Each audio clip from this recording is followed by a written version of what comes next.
동결건조 채소와 곡물, 단백질, 그리고 효소와 비타민, 미네랄로 만든 다이어트 전용 그린 스무디로 하루 한두 끼만 바꿔 드세요. 비타샵 그린 스무디 다이어트 1522-6648 1522-6648 혹은 비타샵을 검색해주세요. 엄마! 가글 했는데 입에서 뭐가 나왔어. 그거 올리덴탈 체크 가글이라 그런겨. 지금 쓰고 있는 가글 사용 후 확인해 보셨나요? 무색소, 무알콜, 무계면 활성제의 올리덴탈 체크 가글은 쉽게 나온 입안의 이물질을 눈으로 확인할 수 있습니다. 딴지마켓에서 판매 중입니다. 한글도 남보다 빨리 깨치고 참 똑똑했는데 갈수록 실력이 뒤처지는 것 같아 걱정이에요.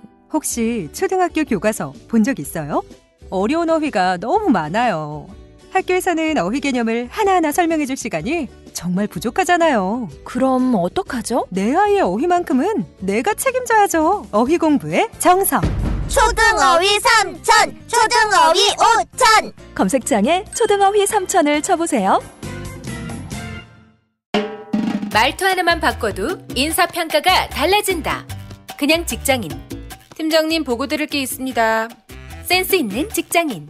팀장님, 지금 잠시 시간 괜찮으세요? 보고 드릴 게 있습니다. 볼수록 기분 좋은 사람으로 만들어주는 메이크업 말투 3단계 전략. 직장인 자기계발서 1위. 모든 관계는 말투에서 시작된다.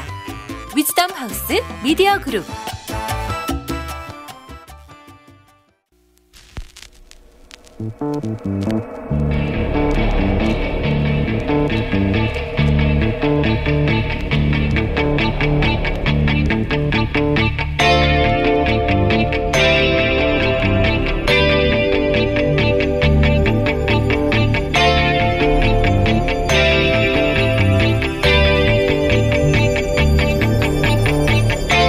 안녕하세요, 김호준입니다.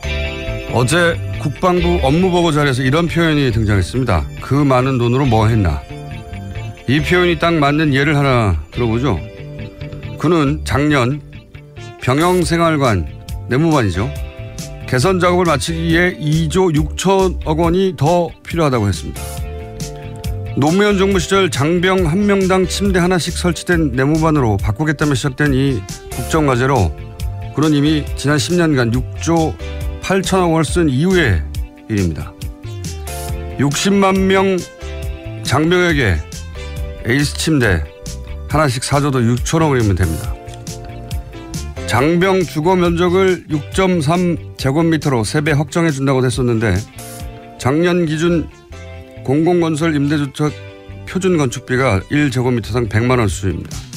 그러니까 민간 임대 아파트 수준으로 내무반을 새로 지어도 4조 정도면 되는 겁니다.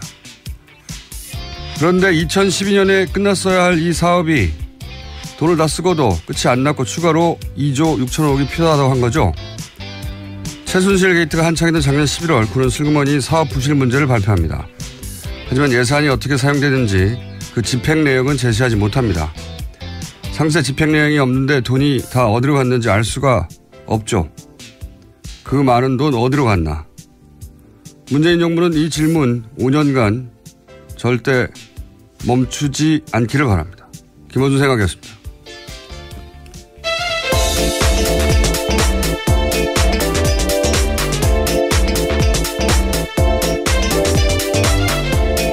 시사인의 김은지입니다. 네. 그 많은 치즈는 어디로 갔나. 여기서 나온 표현 같은데. 작년에 기재부에서 조사를 했어요. 예. 왜냐하면 얘기했잖아요. 국산 에이스 침대 60만 명에게 하나씩 줘도 6천억밖에 안 합니다. 예. 슈퍼 싱글로. 외국산 시몬스도 가능해요. 예. 예. 라텍스 2겹으로 깔아줘도 됩니다. 그거 다 해도 6천억밖에 안 되는데 지금 6조 8천억을 쓰고 그래도 돈이 모자란다는 거잖아요. 안 끝났다는 거예요. 그게 아직도. 예. 그리고 아파트처럼 지어줘도 새로 4조면 된다는 거예요. 그 돈이 다 들어갔나 이거죠. 예. 일반인들 입장에서야 이게 누가 해먹지 않고서 이럴 수가 있느냐. 왜냐하면 아직도 전 군사 1인 1침대가 안 됐거든요. 네, 다 같이 묶어 있죠. 그게 아니, 된 것도 있긴 있어요. 근데 아직도 안 됐는데 이게 언제 시작된 거냐면 노무현 정부 시절에 우리 그 내무반이 6.25 때 내무반이다. 그래서 침대 하나씩 그리고 한 사람 앞에 2평 정도의 공간을 주겠다. 14년 전에 시작한 거예요. 아직도 안 된 겁니다. 이게 아직도. 네. 말도 안 되는 거라고 봅니다. 자, 그런 일이 있었고 어제 첫 번째 뉴스는요. 네, 방금 들어온 속보부터 전해드리면요. 북한이 오늘 아침 중거리급 이상으로 추정되는 탄도미사일을 발사했다고 합니다. 합동참모본부 발표에 따르면요. 북한은 오늘 오전 5시 57분경에 평양시 순안 일대에서 동쪽 방향으로 불상의 탄도미사일을 발사했다라는 건데요. 합참은 세부 사항은 한미당국에서 공동 분석 중에 있다고 덧붙였습니다. 일본의 아베 정권 아주 신나겠군요. 미사일을 쏴주니까. 북한이 미국과 대화를 원할 때나 뭔가 딜을 원할 때 날 보라고 하는 일인데 청와대 군은 뭐 당연히 주목해야 되는 사안인데 일반인들은 뭐 앞으로도 북미 대화가 있을 때까지 계속되는 그런 군사 퍼포먼스라고 이해하면 되겠습니다. 네. 그 정도로 하고 자 다음 뉴스는 뭡니까? 네, 박근혜 정부의 청와대 문건이 또 발견됐습니다. 이번에는 문고리 3인방 중 한 명으로 불린 안봉근 전 비서관이 이끈 제2부속실 문건인데요. 제2부속실 소속 공유 폴더에서 문건 파일이 9,000건 이상 발견됐다는 겁니다. 제2부속실은 최순실 씨를 사실상 수행했던 곳으로 알려져 있는데요. 파일 작성 시점은 안봉근 전 비서관이 제2부속실장으로 일했던 2013년부터 2015년 1월까지입니다. 박수현 청와대 대변인에 따르면 해당 문건에는 문학의 블랙리스트 등 내용이 포함되어 있다고 합니다.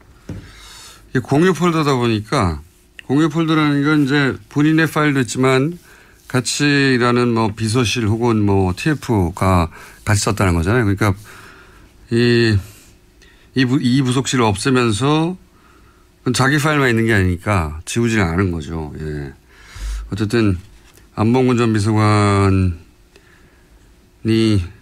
근무했던 제2부속실은 최순실의 사람 안봉근으로 알려진 비서관이 이끈 부속실이니까 여기서 뭐 자료가 꽤 나올 수도 있겠습니다. 네, 윤전추 행정관도 이쪽에서 근무했었고요. 여전히 박근혜 전 대통령을 보좌하고 있는 사람들이 속속들이 있는 곳입니다.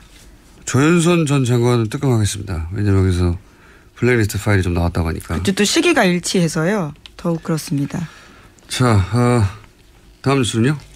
네, 계속해서 국정원 관련된 소식 전해드리고 있는데요. 오늘 아침에도 관련된 소식이 있습니다. 이명박 정부 당시 국가정보원의 여론공작이 사법부를 대상으로도 이루어졌다고 한겨레 신문이 오늘 아침 보도했습니다. 소위 좌파 판사로 낙인을 찍는 온라인 여론전을 펼치고 극우단체를 동원해서 대법원장을 비난하는 기자회견도 배후 조정했다고 합니다. 2009년에 있었던 일입니다. 일반인이 아니라 사법부도 타겟으로 해서 이제 대국민 심리전을 했다는 거죠. 네. 네, 대법원장을 대상으로요. 대법원장 책임을 부각시키고 소위 좌파 판사 행동에 대해서 대응하라라는 심리전을 전개하라는 내용을 지시했다는 겁니다.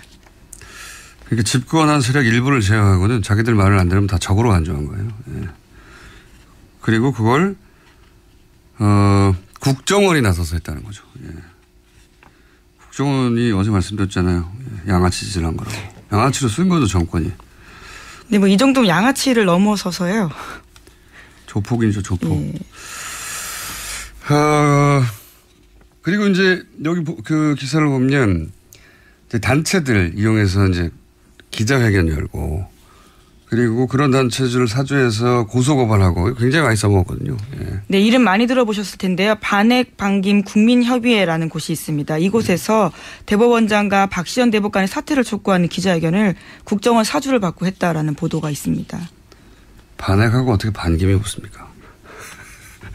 먹는 김인가요?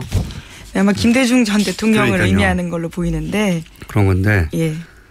반핵하고 반김을 갖다 붙인 거죠. 예. 제목들을 보면 그 일관된 특징들이 있죠. 그 단체들은. 이렇게 소위 국정원이 자기들 마음대로 사주해서 쓰는 단체들은 특징들이 있습니다. 제목 짓는 곳이 따로 있는 것 같아요. 자, 다음 뉴스는요. 네, 계속해서 관련 소식 전해드리면요. 당시 국정원이 심리전을 펼친 다음 아고라에서 어떤 글을 썼는지도 상세하게 한겨레 신문이 보도했습니다. 이명박 정부를 무조건적으로 찬양하고 야권을 비난한 내용들이었는데요. 이를테면 노무현, 김대중 전 대통령을 폄훼하는 내용들이 굉장히 구체적으로 나왔습니다. 읽기에도 민망한 내용들인데 노무현은 자살했다. 영웅적으로 행동한 게 아니다라는 내용도 있고요. 김대중의 조국은 북한이다라는 내용도 있습니다. 그리고 이제 노무현 전 대통령이 지옥에 가서 보내는 편지 뭐 이런 식의 글도 쓰고, 예. 이걸 국정원이 있어서 유포했다는 거죠. 이게 국가의 최고 정보기관이 이랬다는 거는. 네, 국민의 세금을 사용해서 한 행동들입니다. 말도 안 되는 겁니다, 정말. 이런 짓을 했는데, 그런데 이제 지금 변론 재개해달라는 검찰의 요청은 원세훈 전 국정원장에 대해서 재판부가 기각을 했죠? 네, 어제 결정이 나왔는데요. 받아들이지 않았습니다. 법원 관계자는 변론을 재개해야 될 사유가 소명되지 않았다라면서요. 내일 원래대로 선고하겠다라고 발표했습니다. 일반인 눈에서 보면은 국정원 민간인 3개 팀을 운영했다. 이거 사실 하나만으로도 검찰 변론 재개 신청을 받아줘야 하는 거 아니냐 이렇게 생각할 수 있는데, 왜냐면은 이 재판은 1심부터 정말 말이 안 됐거든요. 1심 때 예를 들면 국정원 5팀, 예, 트위터를 담당했던 5팀의 김모 요원의 이메일을 뒤져가지고 트위터를 작성할 때 썼던 파일을 찾아냈어요. 근데 김모 씨가 법정에 나와서 자기는 그런 글을 쓴 기억이 없다고 그랬거든요. 자기 이메일이고 누구도 접속한 적이 없지만 하지만 그건 기억이 안 난다라고 이야기한 겁니다. 그랬더니 사법부가 어떻게 했냐면 본인이 쓴 기억이 없기 때문에 증거에서 빼줬어요. 엄청나게 범인에게 친절한 재판부였죠. 예. 그리고 공직선거법에 대해서는 심리전단 직원들이 계획적으로 했을 리가 없다. 계획적으로 했다고 볼 수 없다. 그래서 무죄입니다. 국정원법은 위반이지만 선거법은 무죄라고 이야기한 계획적으로 했다고 볼 수 없다. 말이 됩니까? 아무런 계획도 없이 무작위로 했다는 거예요, 이게? 자기들 마음대로. 하여튼 그렇게 말이 안 되는 판결이 났고요. 그래서 이 판결이 나자 이제 그때 김동진 부장판사가 지록임하라고, 예, 법치주의가 죽었다고 글을 썼었죠. 2심에서는 그나마 이제 다시 정경력 그 김모 씨 파일 인정하고. 네, 법정 구속된 바 있습니다. 공직선거법도 위조를 했는데 대법에서 다시 그걸 깼어요. 예. 다시 그 파일에 증거 능력이 없다고. 이게 이렇게 되면 어떻게 되냐면 그 파일에서 나온 아이디가 200개가 넘고 또 연결된 아이디가 400개가 넘고 거기서 나온 그 수십만 건이 되는 게 다 글들이 증거에서 빠져버렸거든요. 예. 일종의 스모킹 건인데다가 범위를 굉장히 넓힐 수 있는 파일들이었는데요. 그것이 기각된 바가 있습니다. 그리고 고법으로 다시 돌아왔죠. 파기환송돼서. 예, 지금 그 재판입니다. 내일 선고가 나는. 이번 판사 말고 이전 판사님이 이제 김시철 부장판사님이었는데 제가 이름을 특별히 이야기한 이유는 대단한 재판이었기 때문입니다. 왜냐하면 김시철 판사님이 일단 원세훈 전 원장을 보석으로 풀어줍니다. 그것부터 시작을 하고, 그리고 보통 검사 변호사가 판사 앞에 싸우잖아요. 이 재판에서는 원세훈을 잡으려는 검사와 원세훈을 풀어주는 편들은 판사가 싸우는 재판장이었어요. 그래서 이 판사님은 국정원 댓글을 뭐라고 표현했냐면 손자병법의 용병술로 표현했습니다. 취재기자들 사이에서 굉장히 말이 많았습니다. 네. 비판하는 목소리도 컸고요. 손자병법의 용병술, 국정원 댓글이 국정원이 정치 개입을 한 게 아니라, 예, 그런 식으로 표현을 했었기 때문에, 물론 지금 재판부는 그 재판부가 아니에요. 바뀌었어요. 그런데 어쨌든 변론 재개는 기각했고, 여기서 이제 만약에 원세훈 전 원장에 대해서 선거법 위반 혐의 같은 게 무죄로 나버리면 이제 일사부재를 위해서 다시 다룰 수가 없거든요. 끝난 거거든요. 예, 동일 범죄에 대해서는 2번 기소할 수 없기 때문에요. 결과적으로 그렇게 되는 겁니다. 걱정이 됩니다. 자. 네, 내일 결과가 나옵니다.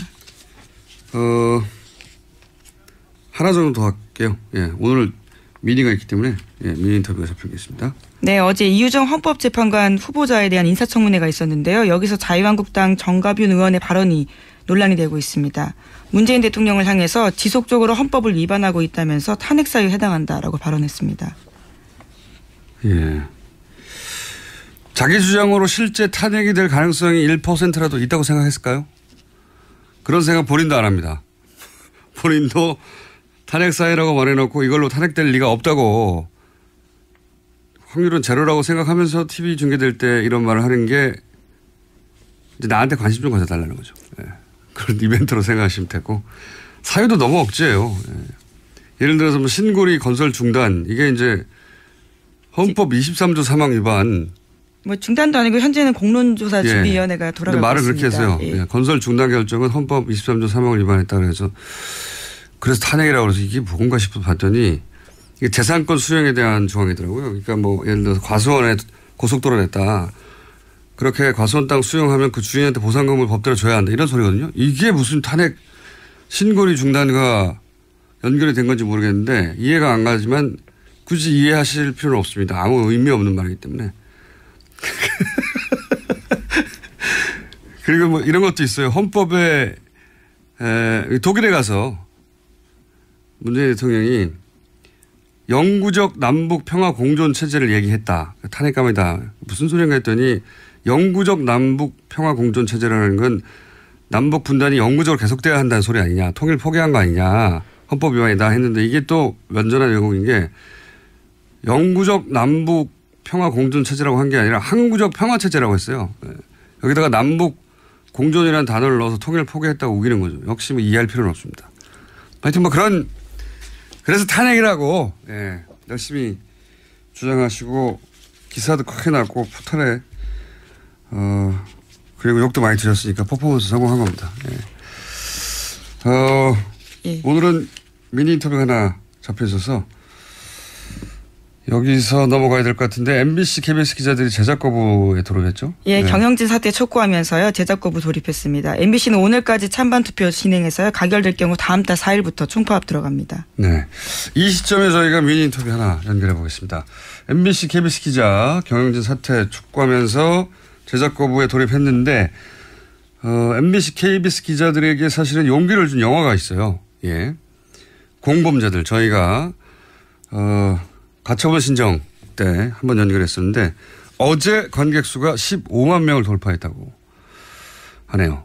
공범자들을 만든 최승원 PD 잠시 연결해 보겠습니다. 안녕하십니까? 네, 안녕하세요. 예, 반갑습니다. 네. 축하드립니다. 감사합니다. 네. 네.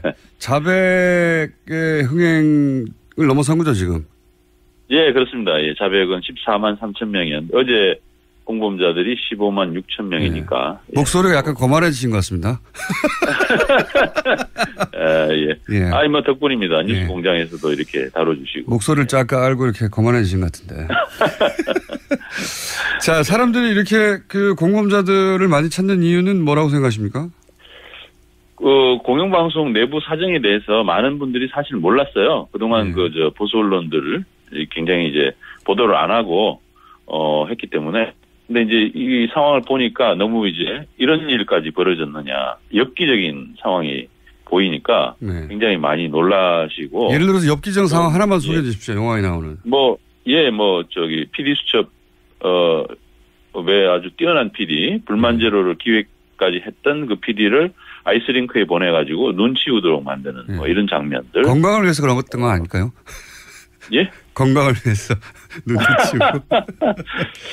예, 기자들, 아나운서들 뭐 다 그렇게 보내서 완전히 그냥 이제 우리가 이제 보면은 돈 받고 달라고 이렇게 오시는 분들 이렇게 하고 할 때, 물론 당연히 이제 하는 일이긴 하지만 굉장히 이제 기자로서는 굉장히 자괴감이 많이 든다, 뭐 이런 이야기도 했고, 대부분, 그러니까 굉장히 많은 기자 PD들을 그런 식으로 비제작 부서 뭐 협찬 따오는데 뭐 이런데, 세트장 관리하는 직무, 이런 쪽으로 보내가지고, 뛰어난 사람들일수록 업무에서 배제시키는 이런 상황이 보이니까 이해를 할 수가 없죠. 예. 그건 이제 생생한 화면으로 보게 된 건데, 그 영화의 어딘가에 그 이명박 전 대통령도 등장하지 않습니까? 네네, 등장합니다. 예. 이명박 전 대통령. 사실 이명박 전 대통령이, 저희가 볼 때는 이제 언론을, 이렇게 만든 장본인이시기 때문에 저희가 꼭 모셔야 되는 그런 주인공이었죠. 예. 그래서 가서 뵀습니다.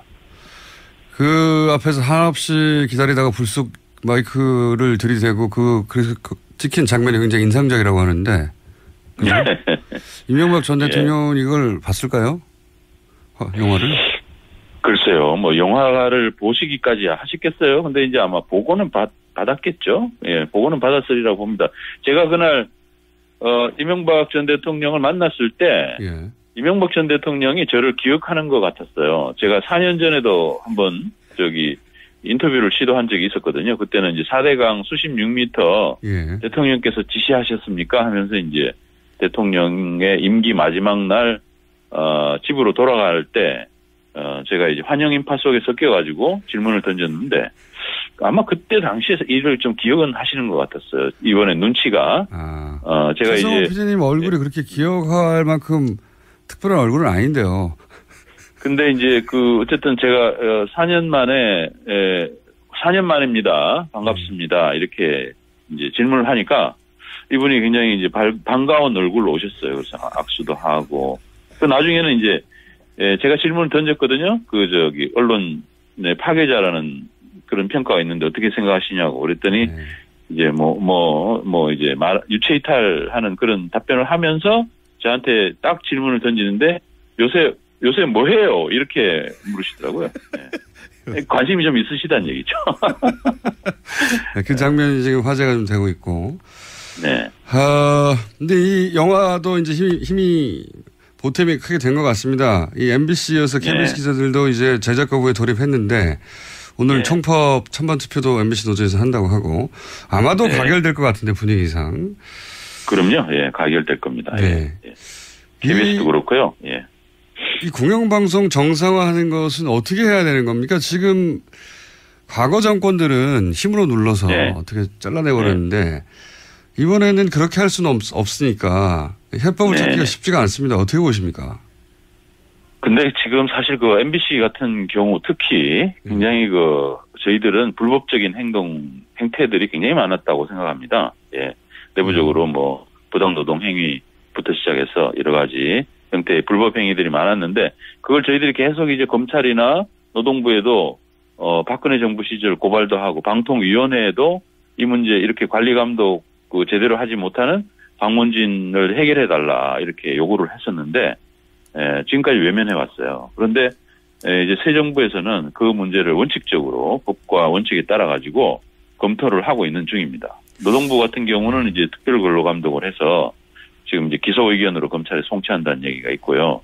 검찰도 지금 수사를 하고 있는 부분들이 있는데 그런 것들이 원칙적으로만 처리되면 저는 이 문제는 해결되리라고 봅니다. 이런 식으로까지 공영방송을 완전히 망쳐도 법에 의해서 보호받는다. 공영방송의 경영진이 이런 정말 완전히 공영방송 망치는데 법에 의해서 보호받는다라는 것은 정말 말도 안 되는 얘기죠. 그럼 공영방송의 걸 견제하고 우리 사회의 진정한 언론으로서 유지할 수 있는 기본적인 제도적인 장치도 없다는 얘기가 되는데 저는 그거는 말도 안 되는 얘기고요. 충분히 깊은 조사가 이루어지면 조치할 근거들이 많을 거라고 봅니다. 알겠습니다. 법대로만 하면 해결될 거다 이런 말씀이신 것 같고요. 네네. 자, 15만 돌파해서 저희가 한번 짧게 연결했는데 앞으로 25만 돌파하면 그때는 제가 모른 척하겠습니다. 그때 되면 저희가 좀 다뤄주십시오. 예. 그때 되면 스튜디오 한번 다시 모시겠습니다. 감사합니다. 네, 감사합니다. 네. 지금까지 공범자들의 감독 최승호 PD였습니다. 자, 민유 여기서 마치고 국제뉴스로 이런 거 있었어요. 휴스턴. 네, 지금 한창 태풍이어서요. 예. 제가 이 이야기를 하고 넘어가는 이유는 뭐냐면 이렇게 되면 아마 기후변화협약 탈퇴한 것에 대해서 이 사태 끝나고 나서 트럼프 대통령이 또 욕을 먹지 않을까 크게. 예. 여기까지 하겠습니다. 시사인의 김은지였습니다. 감사합니다. 아무도 묻지도 따지지도 않고 가입하셨다고요? 보험은 너무 어려워요. 걱정 마십시오. 마이보험 체크가 도와드립니다.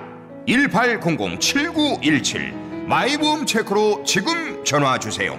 1800-7917 이미 가입한 보험이나 신규 보험도 가장 좋은 조건을 체크해서 찾아드립니다.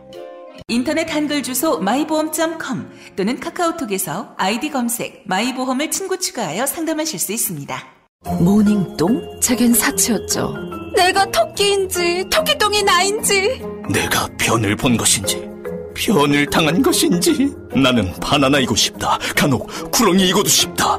미궁 대장사랑 빅똥의 추억 미궁 대장사랑이 찾아드립니다. 혈중 콜레스테롤 개선과 배변 활동에 도움을 주는 건강기능식품입니다. 검색창에 미궁 대장사랑. 미궁 장사랑 이름 바꿨어요. 프로바이오틱스 12종 추가. 미궁 대장사랑. 골반 잡자 바로 잡자 바디로직. 허리 통증 바로 잡자 바디로직. 2017년 쿨 썸머 바디로직 라이트 출시. 통기성이 좋아 땀 걱정 없이 한여름에도 쾌적하게. 입은 듯 안 입은 듯 가벼움의 신축성은 그대로. 자세가 좋아지는 골반 교정 타이즈 바디로직. 검색창에 골반 교정 바디로직 라이트.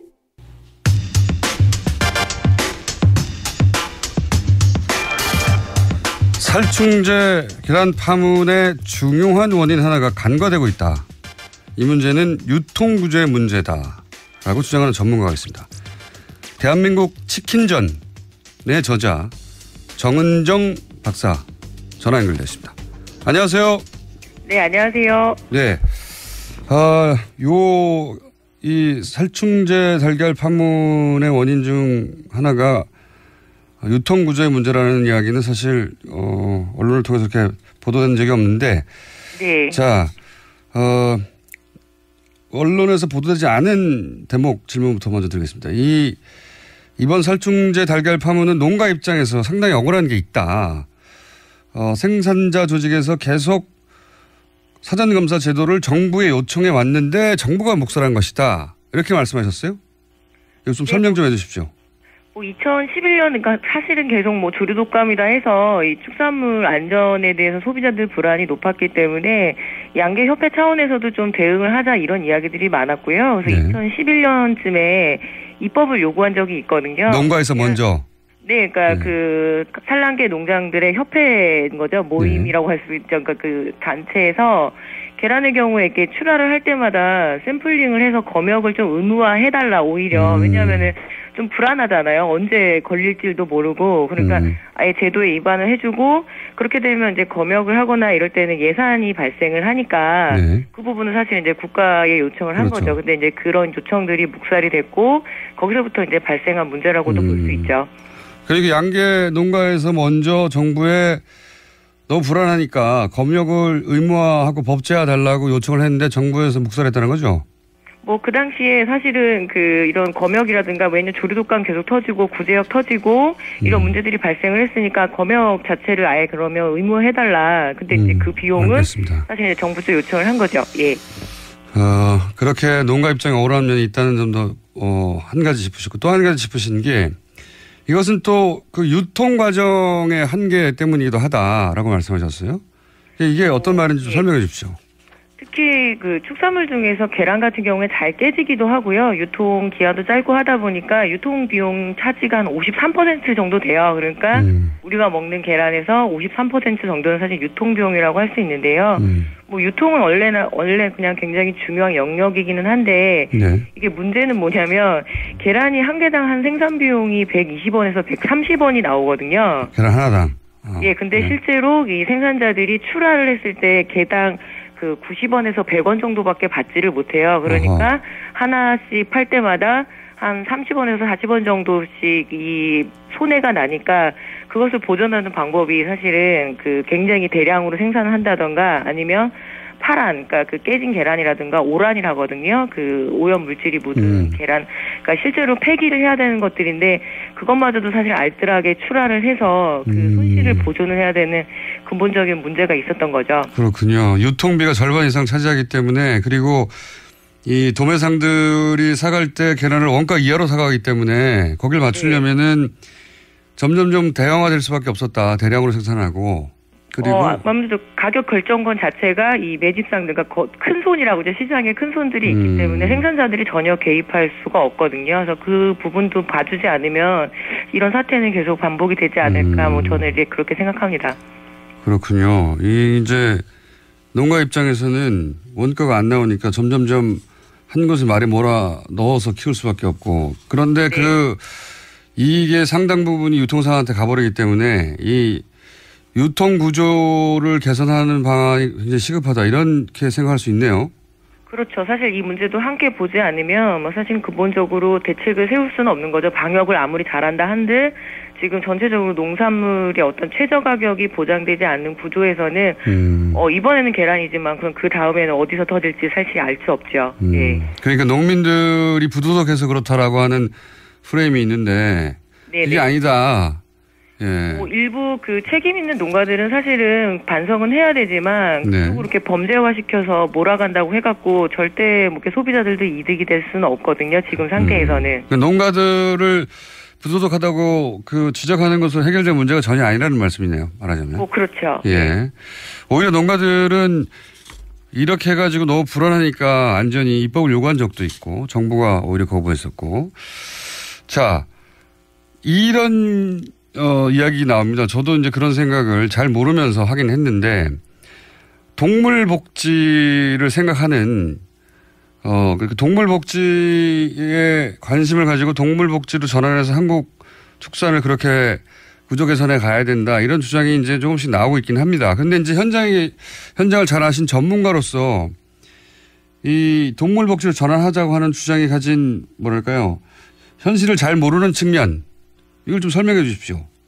뭐 사실은 동물복지 굉장히 중요하고요. 그렇게 지향을 해서 가기는 가야 되지만 기본적으로 한국의 어떤 국토 조건이 네. 축산에 아주 적절한 그 조건은 아니거든요. 목초지도 많지 않고 또 산지 지형이고 날씨가 굉장히 춥고 더우고 이게 이제 굉장히 극단으로 날씨가 왔다 갔다 하고 그렇다 보니까 사실은 그 축산에 굉장히 어려움을 겪는 그 생태적인 조건이 일단은 있고요. 네. 실제로 이 동물복지 인증 농가가 지금 1% 정도밖에 되지를 않아요. 1%. 그만큼 현실적으로 이 동물복지 인증을 받기가 굉장히 어려운 조건이란 얘기고, 그 다음에 그 차선, 대안이라고 할 수 있는 유기축산도 실제로는 지금 한 14개 농가 정도밖에 받지를 못했거든요. 그리고 아예 이쪽은 아예 그 한우 분야는 아예 없어요. 그만큼 어려운 조건인데. 유기축산은 뭡니까? 지금 무항생제 단계가 있고요. 예. 그리고 그 다음 단계가 유기축산이고 사실은 가장 높은 단계가 동물복지 인증 단계인데요. 예.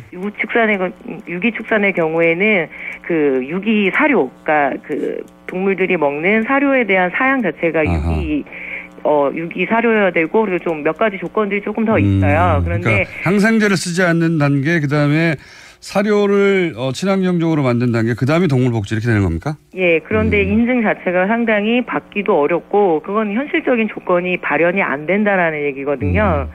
그래서 사실은 지금 동물복지가 굉장히 대안인 것처럼 나오기는 했지만 좀 여론에 떠밀리는 면도 있고 그렇게 가야 된다라고 지향점은 반드시 잡아둬서 목표로 가긴 해야 되지만 당장 실현시키기에는 사실은 거의 저는 불가능하다고 봅니다. 게다가 이런 식으로 동물 복지를 신경 써서 그러니까 방사해서 키우고 또 유기농으로 만든 사료를 주고 이러려면 비용이 굉장히 많이 들 거 아닙니까? 그렇죠. 비용이 이전이 되고 사실은 그동안 우리가 계란을 소비해온 거는 가정에서는 그 계란을 굉장히 귀하게 먹죠. 반찬으로. 그런데 이게 2차 가공 영역에서 특히 제과, 제빵 그리고 가공식품의 굉장히 핵심 재료이기 때문에 그 대량 생산되는 가공식품은 이 가격에 많이 먹고 그리고 실제로 로스율이라고 하죠. 그러니까 그 생산자가 가공식품을 만들 때 이 부분, 폐기율까지 계산을 해서 손해보지 않도록 그 가격이 이전이 돼 있는 거거든요. 그렇다 보면은 당연히 계란값은 굉장히 싸야 됐었고, 저렴했어야 됐었고, 우리가 좀 일상적으로 또 가공식품 같은 경우에는 저렴한 그 매력이 있기 때문에 먹는 거잖아요. 그래서 그 구조가 사실은 들여다보지 않게 되면 반복적인 문제가 발생할 수밖에 없는 거죠. 그렇군요. 이 문제를 근본적으로 해결하려면 유통 문제도 개선이 돼야 되고 그리고 동물복지나 유기축산을 하는데 들어가는 고비용을 정부가 좀 보조금도 지원해 줘야 되고 그래서 그쪽으로 유도해 줘야 되고 소비자도 이렇게 생산된 계란은 조금 더 비싸더라도 기꺼이 사주겠다는 인식의 변화도 있어야 되고 이게 쉬운 문제가 아니네요. 그죠? 그렇죠. 소비자, 생산자, 유통업계 그리고 정부 관계자들까지 다 같이 얽혀있는 문제이기 때문에 하나하나 분절해서 대책을 세우면 사실은 또 이런 문제는 반복될 수밖에 없고 오히려 이제 이런 각 영역에 있는 이해관계자라고 해야 될까요? 이런 사람들이 모여서 라운드 테이블을 마련해서 어느 정도 선까지 우리가 먹을 수 있는지 사회적 합의를 이뤄내는 게 오히려 더 중요한 문제라고 저는 봅니다. 이게 소비자들이 계란이 뭐 300원대 정도 되는 걸로 제가 아는데 소비자들이 싼 값에 많은 양을 먹겠다. 이렇게만 생각하면 이 문제는 해결이 안 되겠군요. 그렇죠. 사실은 계란값이 300원 된 지도 얼마 되지는 않았거든요. 그동안 거의 200원대에 머물렀었는데 이게 조류독감이 터지고 그리고 이제 계란 생산량이 떨어지면서 300원 된 지도 얼마 되지 않았어요. 그러니까 굉장히 오랫동안 그 저가로 우리가 이제 쉽게 접근해서 먹고 왔던 대표적인 식재료라고 할 수 있죠. 알겠습니다. 그 기본적인 문제점은 알게 됐고요. 한 가지만 더 여쭤볼게요. 그래서 오히려 대기업 제품을 먹어야 되는 거 아니냐. 이렇게 소비자들이 다시 대기업 제품을 선호하는 쪽으로 돌아서고 있는데 이거는 또 문제가 없습니까? 아무래도 그 대기업들이 훨씬 더 관리를 잘하지 않나. 특히 그렇죠. 계란 사업에 굉장히 대기업들이 진출을 하고 싶어 했고요. 어느 정도 이제 진출을 해 있는데 사실은 그렇다고 해서 지금 뭐 대형 그 식품 대기업들도 이런 식품 사고가 안 나는 건 아니거든요. 근데 그 여태까지 그래도 농민들이 생산을 해왔던 농업의 영역이 다시 이렇게 기업 단계로 넘어가는 거는 사실 소비자들한테도 그렇게 바람직한 일은 저는 아니라고 보고요. 좀 대책을 천천히 세우는 것이 좋지 급박하게 그냥 이렇게 일이 터졌으니까 이거 좀 더 관리 잘해볼 수 있는 대로 넘길까 이렇게 되면 또 농민들 같은 경우에는 대기업에 좀 소속돼 버리는 상황이 벌어지기 때문에 그 부분은 제가 굉장히 많이 우려를 합니다. 그렇군요. 골목에 대기업들 진출한 것처럼 뭐 그렇게 이 계란 농가도 그렇게 변해버릴 수가 있겠군요. 네. 자, 이 문제의 기본적인 틀은 알았고요. 정부가 이제 관련해서 식약처에서 대책을 내놓겠죠. 그러면 다시 한번 연결해서 제대로 된 대책인지 한번 여쭤보도록 하겠습니다. 오늘 말씀 감사합니다. 네, 고맙습니다. 네, 지금까지 농촌농업사회학자 정은정 박사였습니다.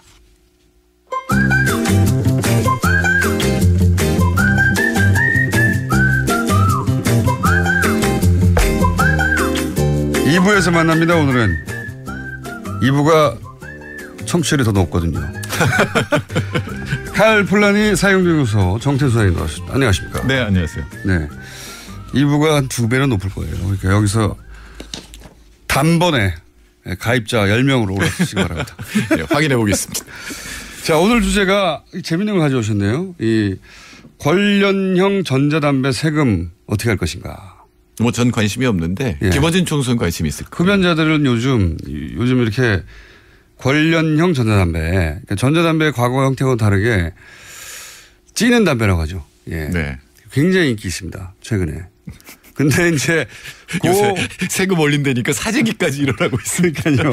왜냐하면 담배가 4,500원인데 이 관련형 담배는 4,200원이거든요. 아, 200원이에요? 300원 아니고? 4,200원일 겁니다. 제 기억으로는. 그러다 보니까 여기서 세금을 담배처럼 매겨버리면 5,000원이 넘어가니까. 지금 한 1,700원 덜 세금이 붙었어요. 그러니까 보통 지금 우리나라 담배가 한 75%가 세금이거든요. 그러니까 한 3,300원 정도가 세금인데 지금 관련형 담배는 1,750원 정도 붙었으니까 반 정도 지금 붙어 있는 거죠. 그러니까 만약에 1,700원을 그대로 올린다면 다 올리고 세금을 다 올리고 다 올린다 그러면 6,000원이 넘어가죠. 6,000원. 그럼 아무도 안 필 가능성이 높아지는 거죠. 그러니까 이제 필립 모리스로서는 비상이 걸린 거죠. KTNG는 좋아하겠네요. 그럼요.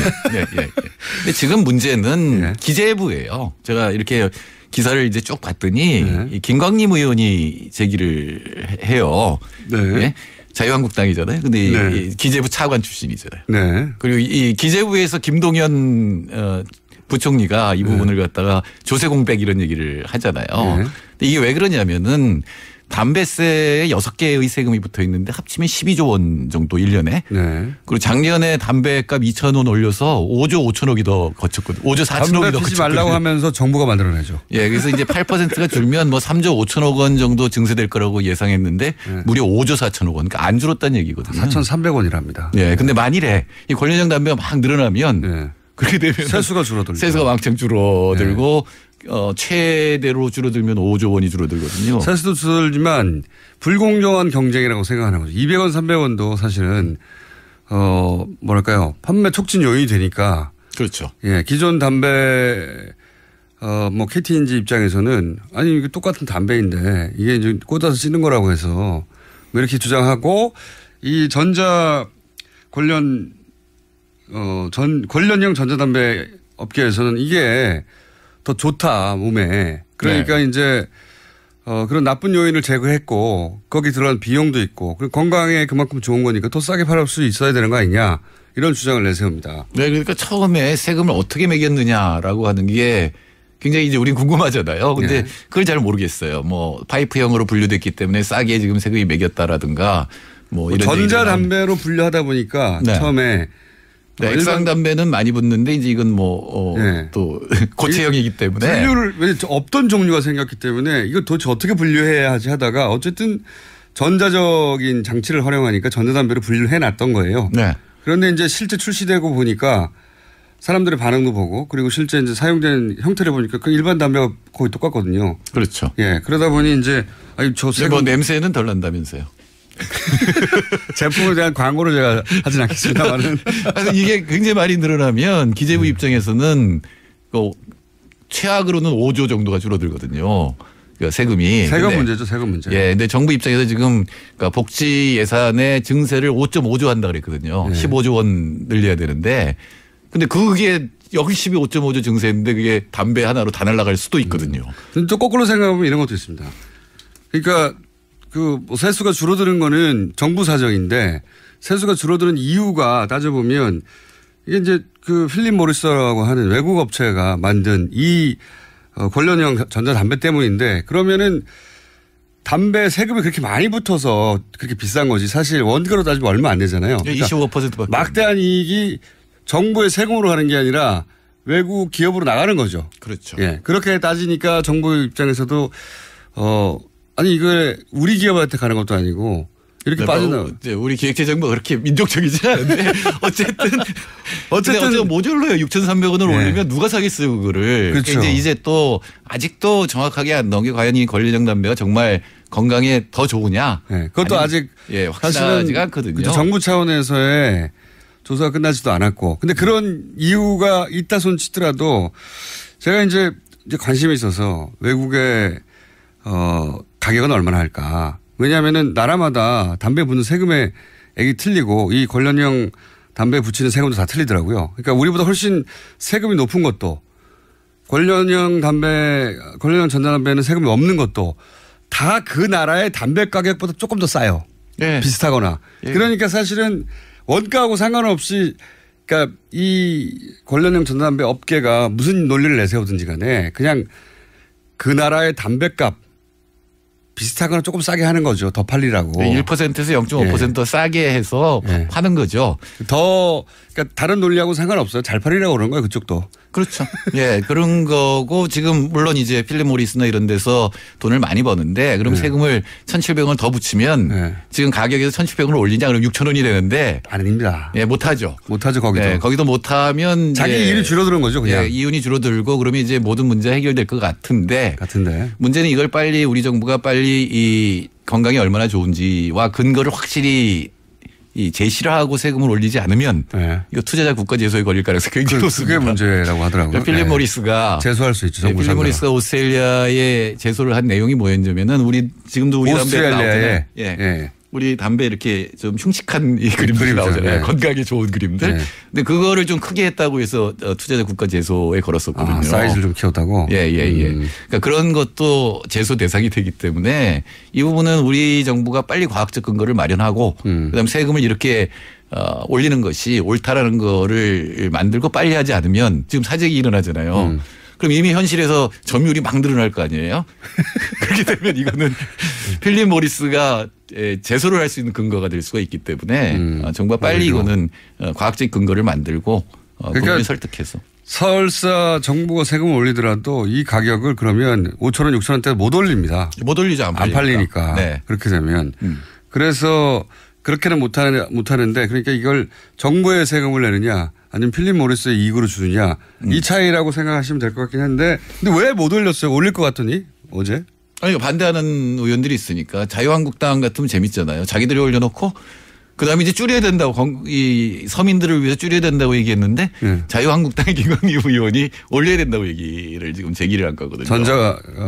관련형 전자담배에 대해서. 예, 예. 그리고 또 몇몇 유승민 의원이나 이런 사람들이 건강에 좋다면 더 세금을 줄이는 게 맞지 않느냐 이런 이제 논리를 또 대기도 했죠. 건강에 좋다면 더 세금을 줄이면 사람을 줄이는 게 맞지 않느냐 또 저도 설득될 뻔했어요. 맨 처음에 기재부가 이게 건강을 위해서 세금 올린다고 했거든요. 네. 그 논리 설득될 뻔했는데 근데 그거는 그냥 그 다국적 거대 기업이 만들어낸 논리일 뿐 어떤 나라에서 어떤 세금을 매기든 그 나라에 담배보다 조금 더 싸거나 비슷하게 한다니까요. 그러니까 그건 그냥 자기들 마케팅 논리지 실제로는 상관없어요. 왜냐하면 권력은 담배 맞는데 얼마 든다고요. 그게. 네, 그러니까 다 이익인데 그냥. 올리지도 못하고 네.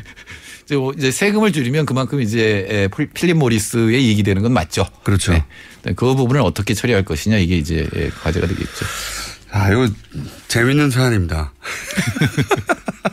재밌는 사안인데 실제 다른 나라에서는 어떻게 결론 나가는지 모르겠는데 또 하나 약간 재밌는 포인트는 KTNG가 이게 일본에서는 점유율이 굉장히 높아지고 있다고 해요. 일본에서 먼저 유행했는데 우리도 지금 꽤 유행인 걸로 아는데 이렇게 높아지면 KTNG는 어떡합니까? 뭐 KTNG도 뭔가를 또 개발을 하겠죠. 다만 저는 흡연자로서 부탁드리고 싶은 거는 세금이 많이 들어오면 저 흡연자의 권리를 좀. 제 말이 그 말입니다.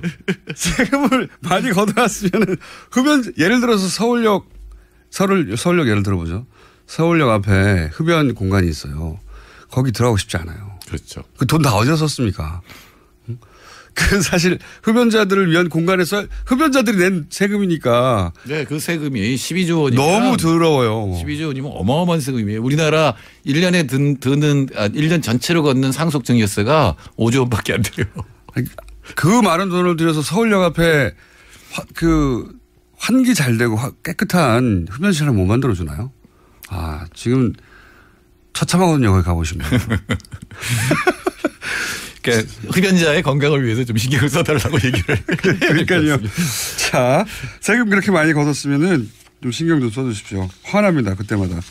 담배 피우는 사람으로서. 여하간 관련용 전자담배에 관해서 관심이 굉장히 높은데 세금 가지고 지금 논쟁이 붙었습니다. 네, 제가 말씀드리고 싶은 거는 과학적 근거를 빨리 마련해야 된다. 그리고 인상하는 쪽이 올바른 것 같은데 과학적 근거를 빨리 만들어서 국민들 합의를 얻어서 세금을 인상하는 것이 맞다. 소장님 생각은 인상하긴 해야 된다. 그렇죠. 네. 여기까지 하겠습니다. 칼플라닛 사회경제연구소 정태현 소장님이었습니다. 감사합니다. 네, 감사합니다.